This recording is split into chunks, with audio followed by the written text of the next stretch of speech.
Welcome to the Banker Lamp. Please enjoy the video. You start by syncing clock.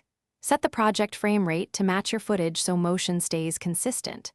Then import a clean dialogue track and normalize peaks to around -6 dB so the waveform shapes are reliable.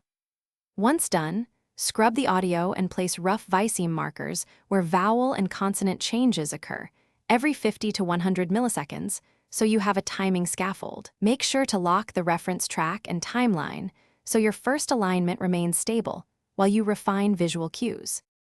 Next, you refine the timing frame by frame, stepping through each viseam marker and nudging keyframes until the mouth shape matches the audio transient. Make phoneme to viseam swaps where needed. Map A, O, E, MBP, FV to corresponding mouth models because the right shape prevents sliding. Once aligned, apply easing or hold interpolation to keyframes. Use holds for hard stops like P or E's for smooth vowels. As you work, mute other tracks so you can focus on micro timing and visual consistency. To finish, watch the full scene at normal speed and note any drifting or late contacts. Playback in context reveals timing issues you missed. Render a short test clip to check audio latency and lip closure within half a second to 2 seconds of phoneme peaks. If you see drift, relink the audio and verify sample rates match.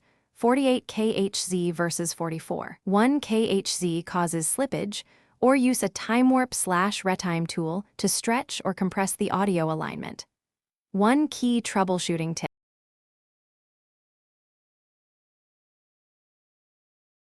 Thanks for watching. If this was helpful, leave a like and consider subscribing. See you next time.